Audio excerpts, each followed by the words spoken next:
Welcome to the next installment of my video lecture series for international economics. And in this particular video lecture, I'm going to be taking a look at determination of equilibrium exchange rates. In particular, we're going to be taking a look at the dollar-euro exchange rate. So in equilibrium, we will see that we have an expected return on euro deposits that's downward sloping. And then we have a return on dollars that is vertical. And where they intersect one another is where the equilibrium exchange rate should occur.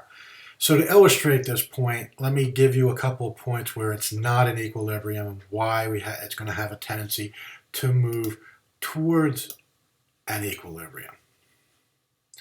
All right, so we have that point right there. Let me bring that up. So at that exchange rate, E2, we can see what? We can see that at that exchange rate, the euro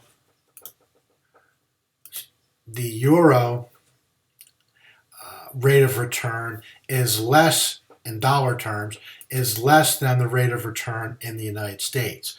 So at that exchange rate of E2, what we end up seeing is that the rate of return on euro-denominated securities, once converted over to dollars, is less than that of commodities or securities that are denominated strictly in dollars.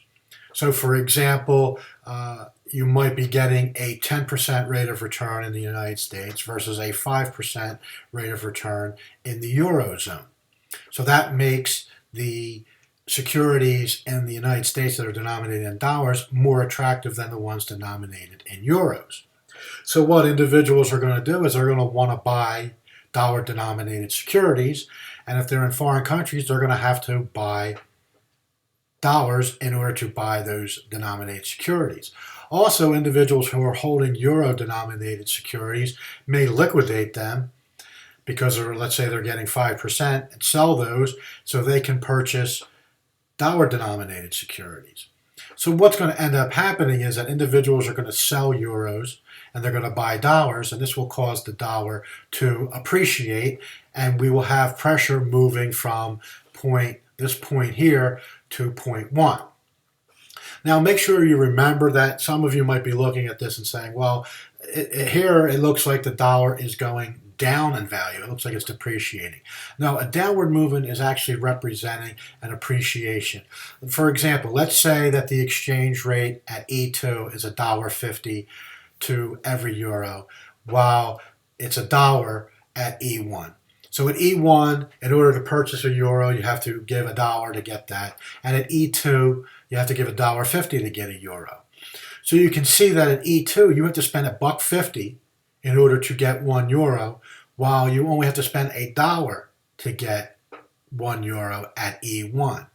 So it takes fewer dollars to purchase a euro, therefore it has appreciated in value. Make sure you're aware of that. That's something that students oftentimes get confused on.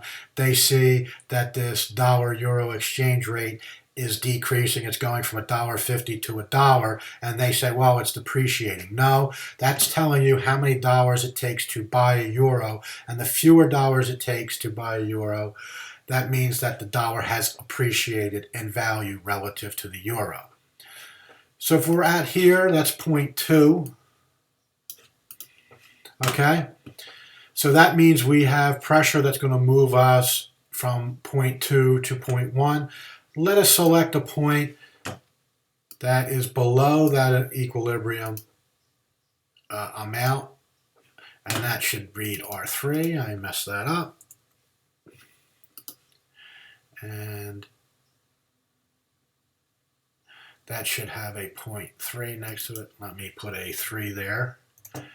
Make sure we're being consistent.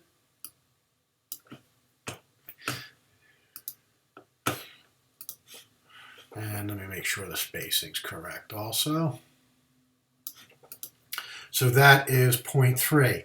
And at that exchange rate, E3, we see that euro deposits or returns on euros that any security that is denominated in euros is going to have a higher rate of return than for securities that are denominated in dollars. So this gives us the dollar value of those euro-denominated securities versus the U.S.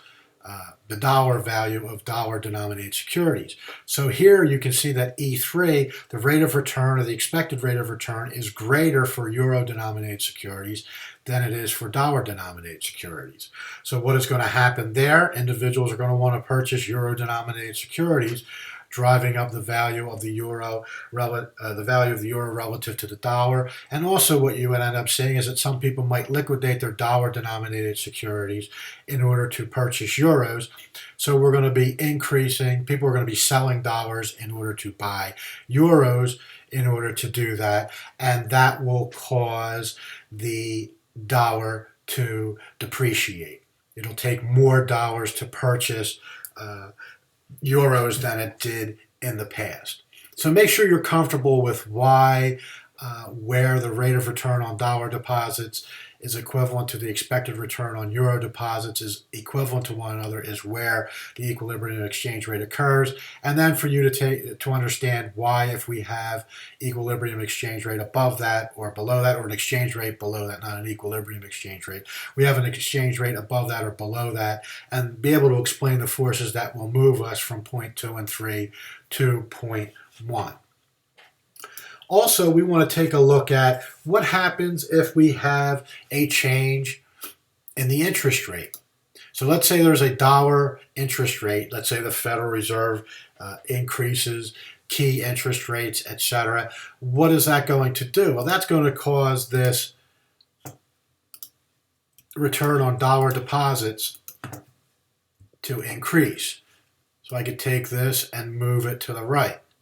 So the increase in the interest rates in the United States, whether it's by the Fed or just by normal market forces, is going to cause this curve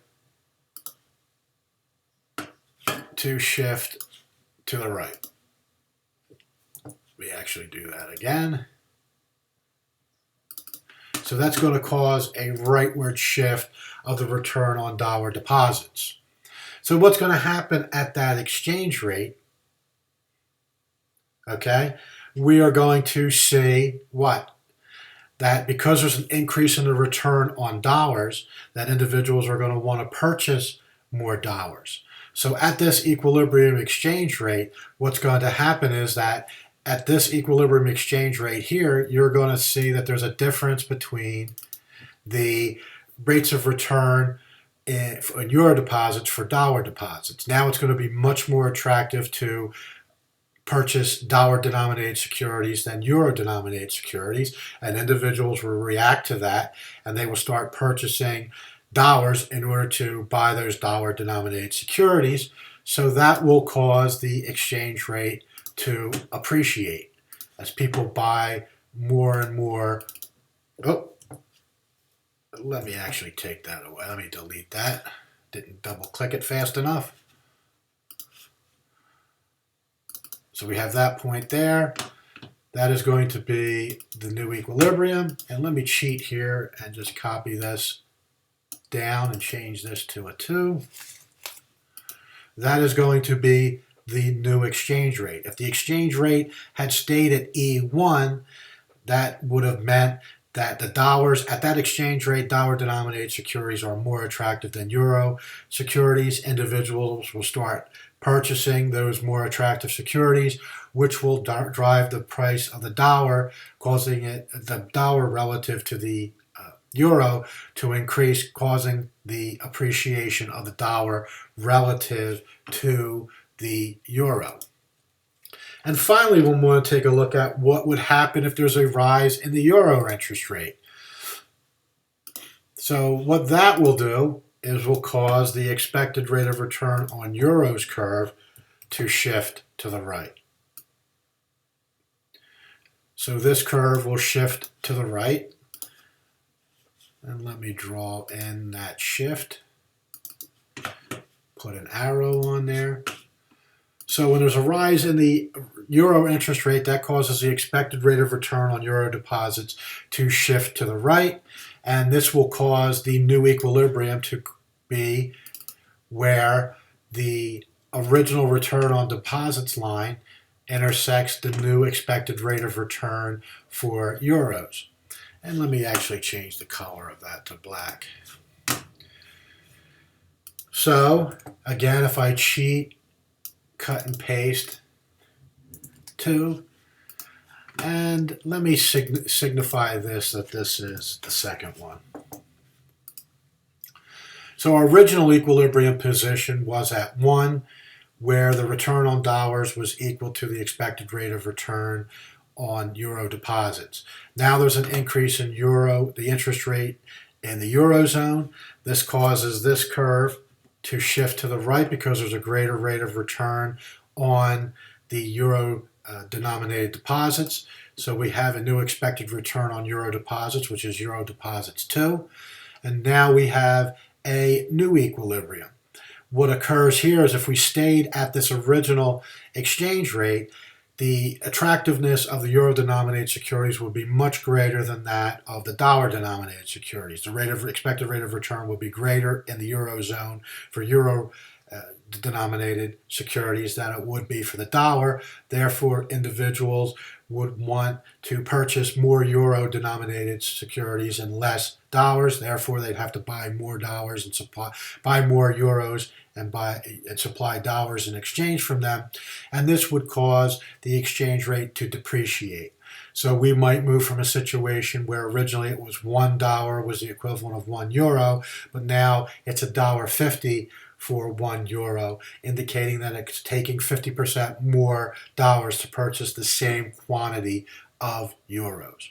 So make sure you're comfortable with that. Make sure you're comfortable with how this analysis changes if there's an increase in interest rates in the United States and how the analysis changes if there's a rise in the euro interest rate.